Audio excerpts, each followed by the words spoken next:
Good evening, everyone. Welcome to another episode of Wayne's World of Science and Technology. Today we're going to talk about the Russo-Ukrainian War again because, well, it's still out there. And specifically, we're going to look at special equipment losses. What do I define as special equipment? Special equipment is the odd stuff that you don't see on the battlefield all that much. We're not talking tanks or infantry fighting vehicles. What we're talking is the real expensive gear, the things that you just don't have a lot of because you don't normally need a lot. So let's look at it. First, we're going to look at radar systems. This is a list of losses that both Russia and Ukraine have suffered. Russia's lost 107 radar systems. Ukraine's lost 140. Well, Ukraine got hit early on in the war by surprise, so it's not surprising that they lost a few more. However, you notice partner donations, 280 radar systems. Oops. Now, this does include tactical systems. Now, not saying that tactical systems aren't really useful. Being able to track enemy artillery or mortar shells back to their firing location is really useful. But it also includes some pretty wild gear, and I mean some really wild gear. Stuff that, quite frankly, Ukraine just didn't have before. So, overall, I'd say Ukraine is in a lot better shape right now, radar system-wise, than they were before the war started. Russia, on the other hand, as far as we know, has not gotten any donations of radar systems, and we don't know how many they produced. I doubt that they managed to produce 107 to replace all the ones that have been lost. They will have managed to replace some. How many? It's hard to tell. I mean, these things aren't easy to build. There's a lot of very fine machining involved, and yeah, it's not something you're going to pull off in a garden shed, at least not a modern radar system. World War II radar systems, yeah, those you could build in a garden shed. Anyways, let's go to the next slide. Command and control vehicles. Command and control vehicles are extremely important on the front. They're what basically knit your units together, your smaller units. Russia's lost 303. That is a huge number. It's probably a record. I didn't look into other wars, but I really don't think that anybody's managed to lose 303 in 3.5 years. Especially since command and control vehicles weren't really much of a thing until recently.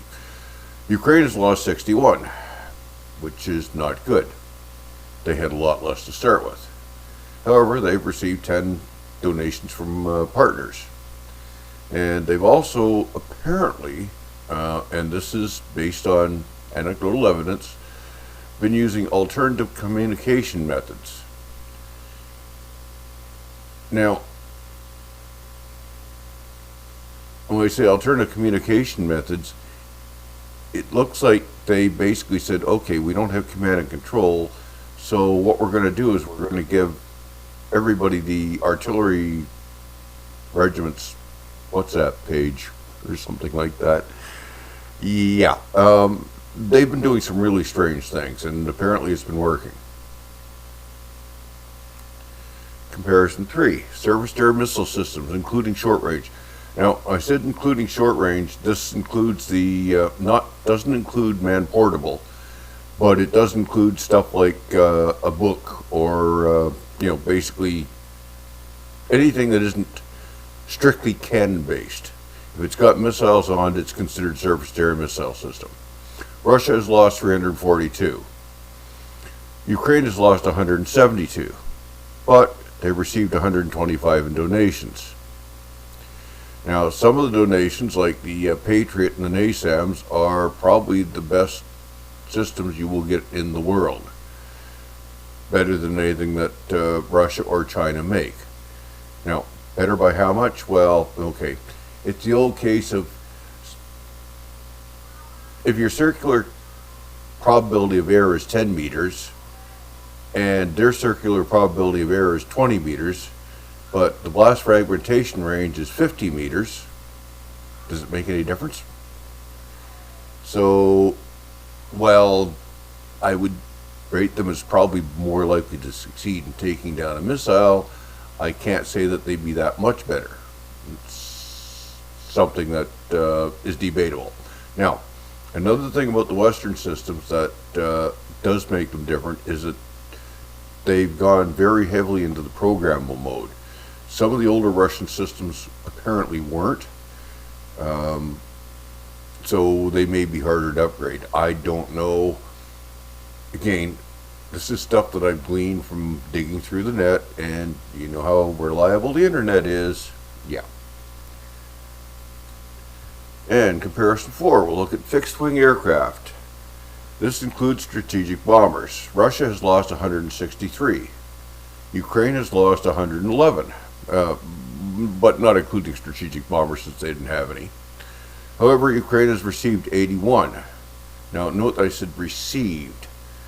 There are other, in all of these categories, there's other equipment promised. All this was just what they've received.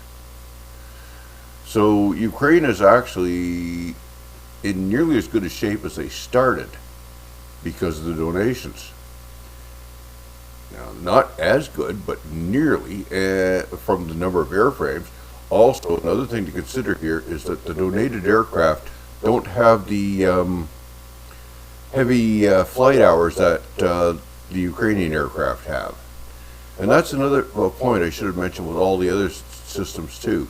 All these other systems have a lot of combat hours on them. The donated systems are newer and don't have as many hours. So we've actually seen problems with Russian aviation with a Tu-160 being unable to take off recently because of a technical fault, and another one having to return because of another technical fault. This is going to happen more and more often with both forces with the older equipment. The newer equipment will give Ukraine more flexibility because they will have equipment that will be available and capable of operating. Anyway, that's it for now. The usual stuff that all us YouTubers ask you to do. I hope you have fun tonight, folks, and I'll talk to you later. Bye-bye.